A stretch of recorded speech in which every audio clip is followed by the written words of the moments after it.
Hi everybody, welcome back. I said I was going to do a video about the box of glassware that I got at the garage sales last weekend.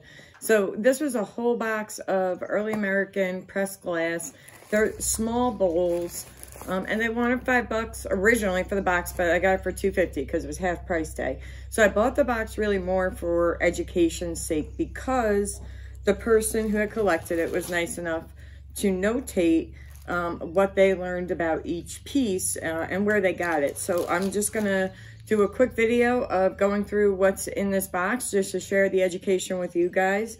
And not everything has a name on it. So if you guys recognize something that I don't have a name for, and you can put it in the comments for us to all learn about, that would be great. But without further ado, let's go through all these bowls.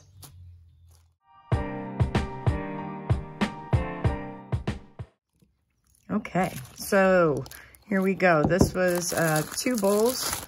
They are almost the same. One's got a pedestal base and one's got a plain base. So I think one's probably a fruit cup and one's probably an ashtray. And they wrote on here, panel and star or column block. And they had it dated 1880s, clear flat feet. And then on the back here, it says Brower's Antiques, and they bought it September 30th, 1981, Lake Bolton, looks like West Virginia, $2 plus 8-cent tax. So panel and star or column block, 1880s. And they reference Metz, I think was the book they used a bunch of times, Metz Volume 1. And then the page looks like 57. So that's that pattern there. Again, panel and star.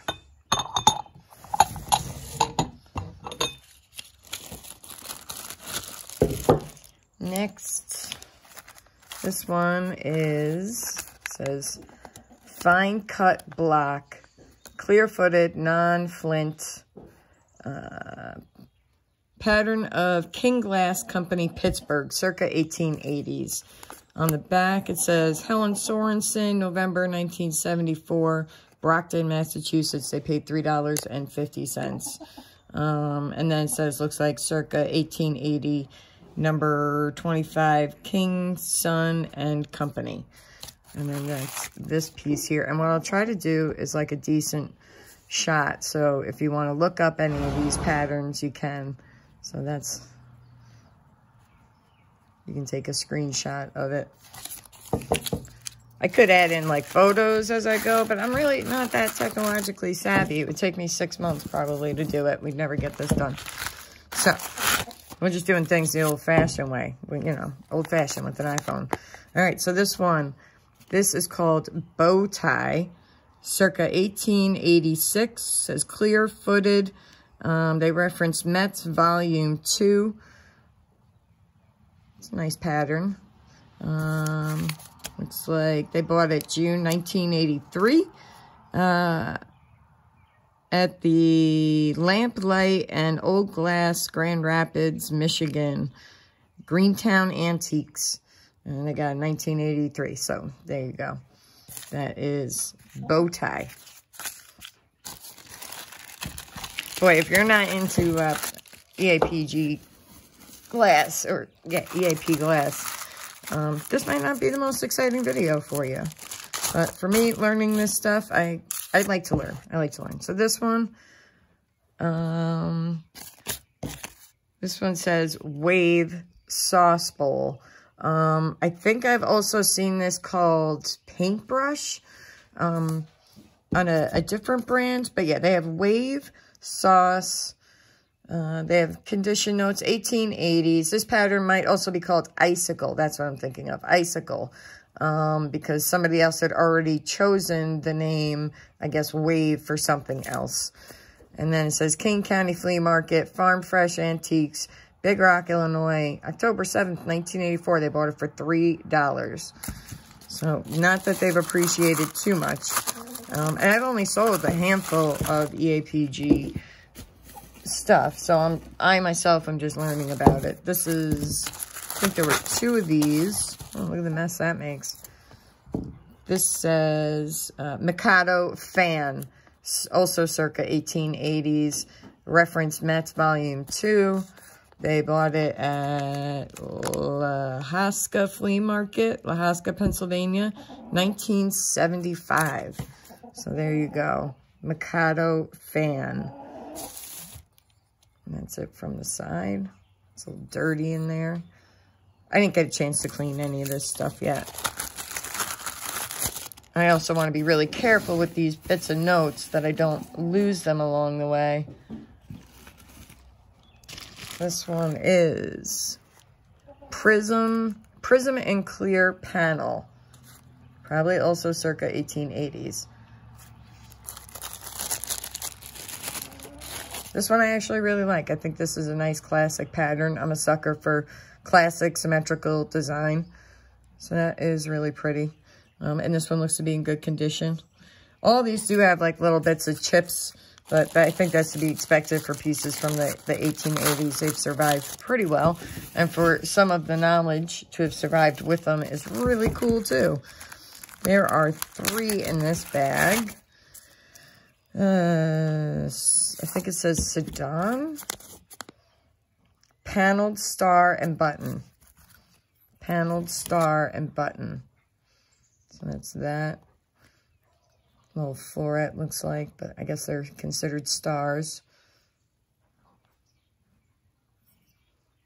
And this also says 1880s. And they brought it April 6, 1974, Colonial Antiques in Florida. So cool. It's like, get to hear about this person's road trips and their quests around the country to try and find this stuff. Okay, this says Prism Arc. That is pretty. I do like that. Prism Arc, circa 1880s. And let's see. I can't, something, 1981. Somewhere in New York, Williamson, New York. But that is pretty. Prism Arc. Okay. Carrying on. This is like so exciting, right, guys? There we go. Even my horse is excited. I can hear her snorting in her stall. Scallop Swirl. I can't read what this is. Somebody out there knows this. It's not Cobell's, but looks like volume 6 was what they referenced for this one. Scallop Swirl. It's a toothpick holder. And then it says Maybelle Florence, not sure. Milliard, and they bought it, it says 1893 here at the bottom. So I'll just leave that there so you guys can try to read that too. There we go. So let me give you actually a better shot of that, so if anybody wants to really see it. You guys think this video will go viral? Like, is this going to do wonders for my YouTube channel? I have a feeling it could. Really, I know there's an audience out there. Gonna rock their world. Next. Banded Cube. Also 1880s. And they bought it at Brimfield, 1978. $3, no tax. This one's really nice, too. I like this. I like that a lot. That was a nice little bowl. Okay, next. Banded Cube. That's what that was, again.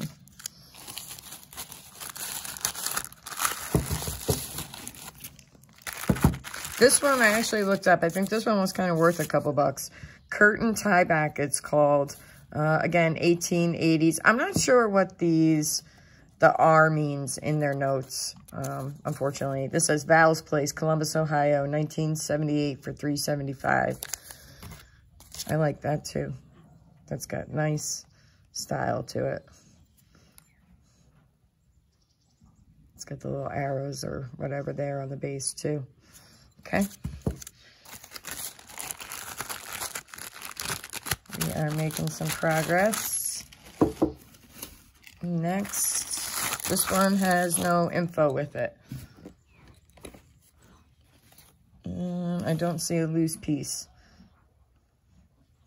But that is actually really pretty. This looks like one that will be confusing to look up, especially in image search, because, I mean, so much has a pattern like this out there already. So to identify it, I'll probably work off of this right here, trying to identify that bit of stem and see if I can't figure out who that is by. And then once I do, hopefully, I'll get it up in the shop. Otherwise, it'll just be up there as EAPG.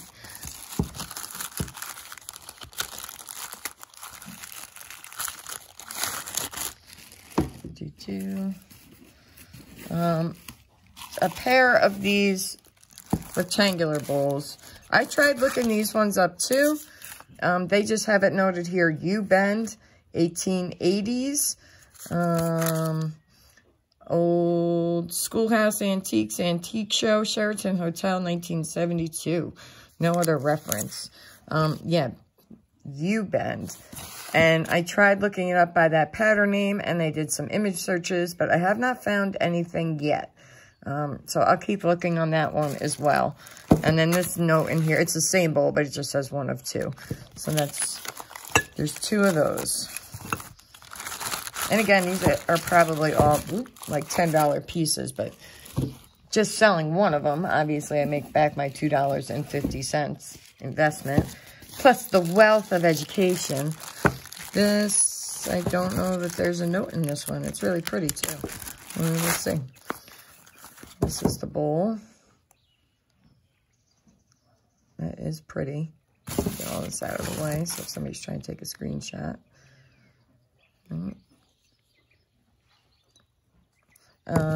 And there are no notes on that one.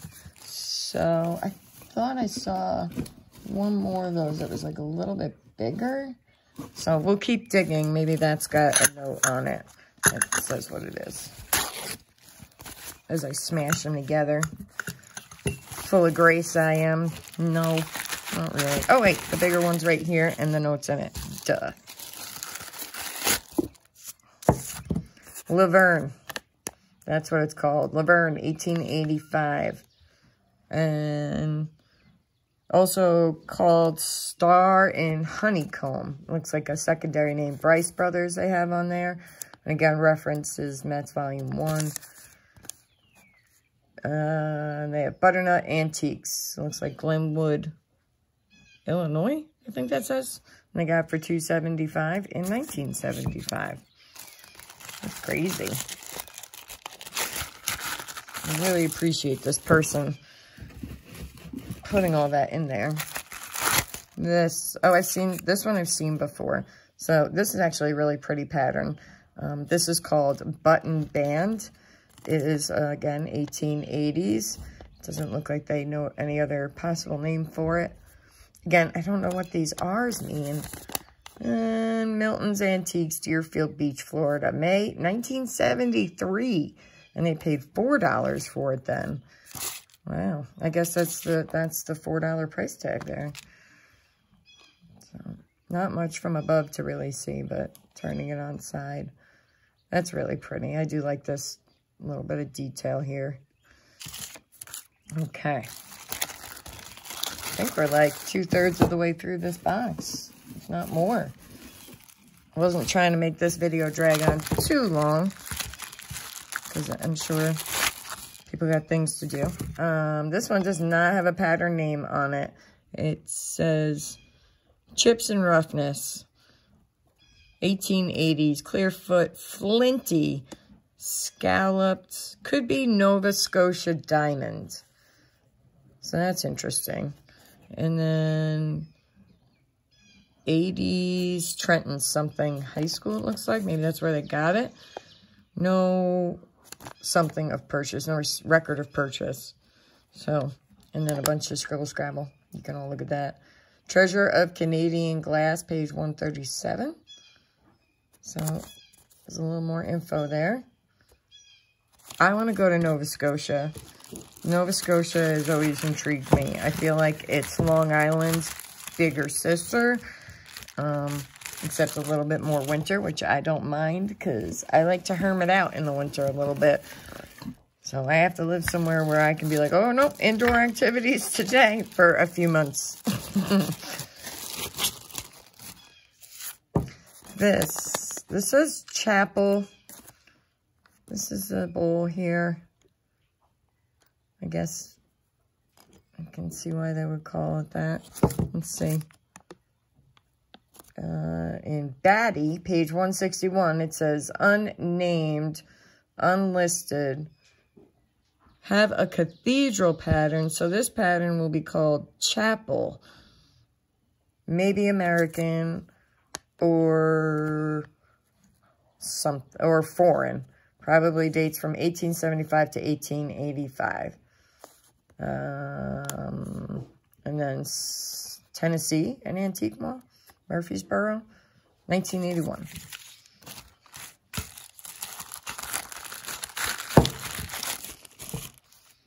This, I don't have anything with this, but we'll see if there's more in there to identify it. This looks like it would have been a very common pattern, and somebody out there is going to know what it is.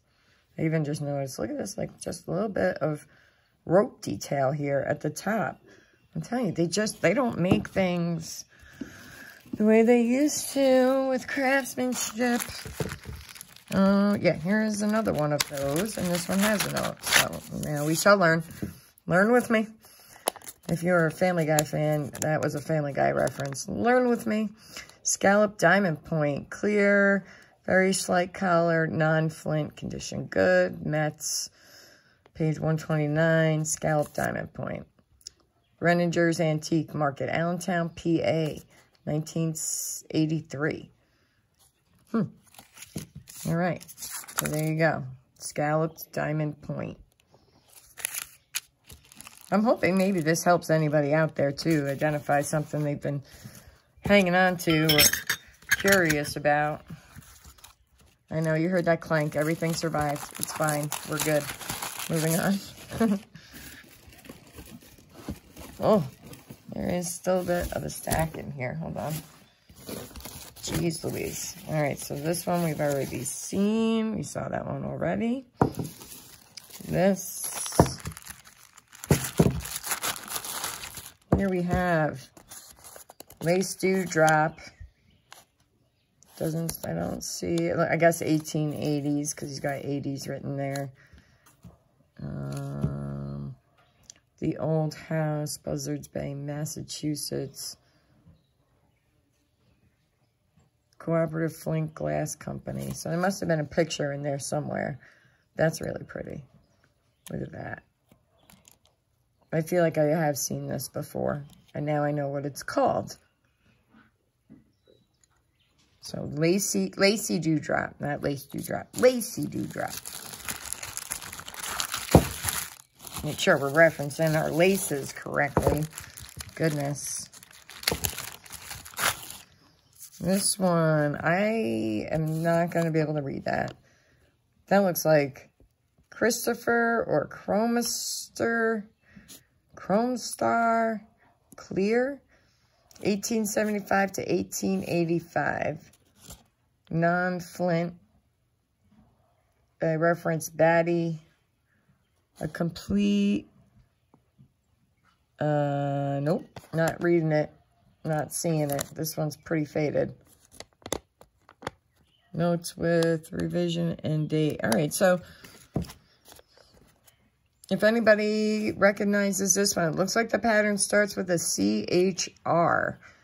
And I do like that. That is pretty. Look at that. All right. CHR. What could that be?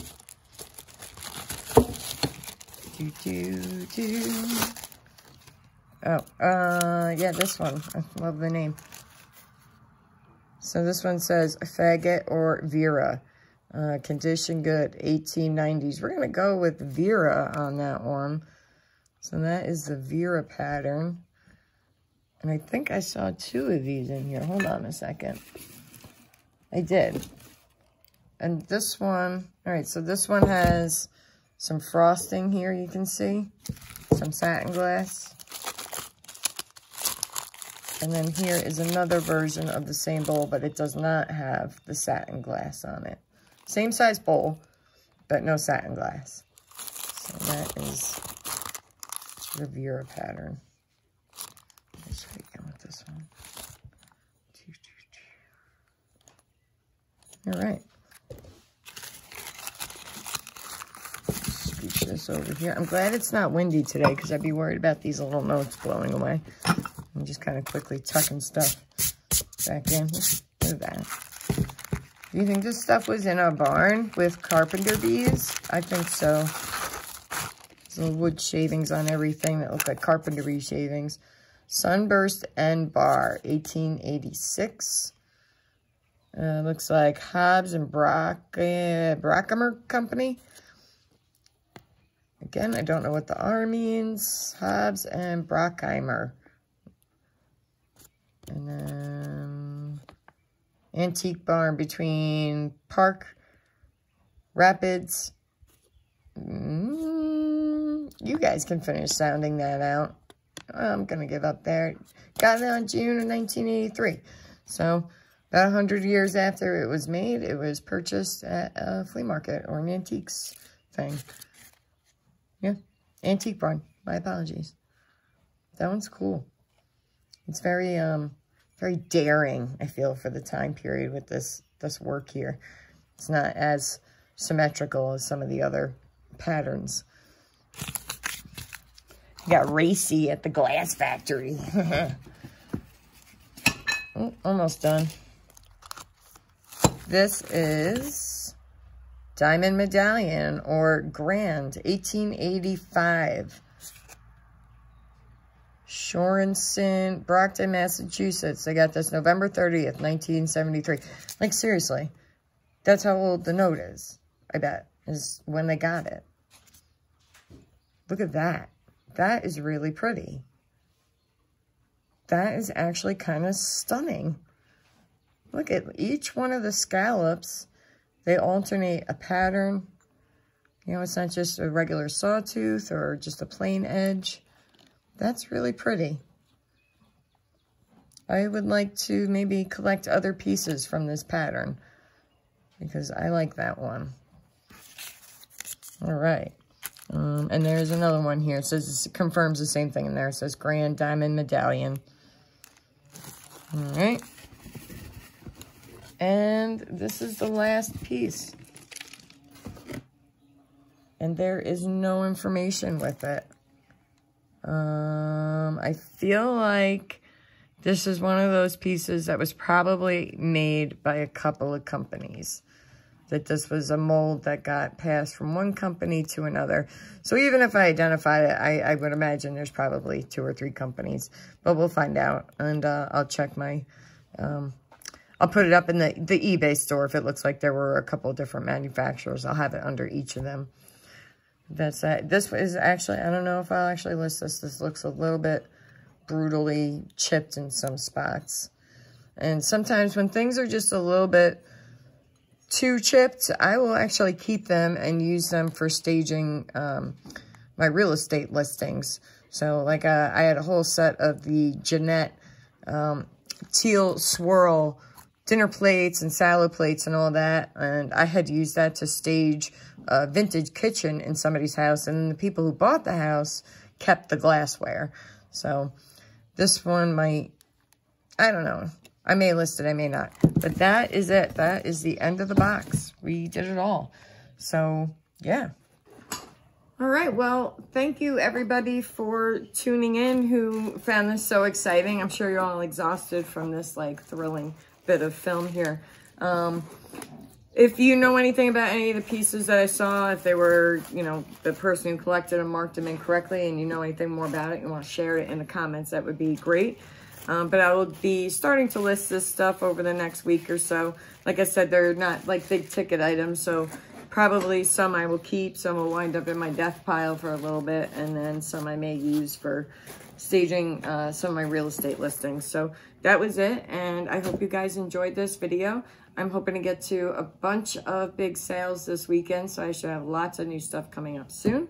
And you guys have a great day. I will talk to you guys soon. Bye.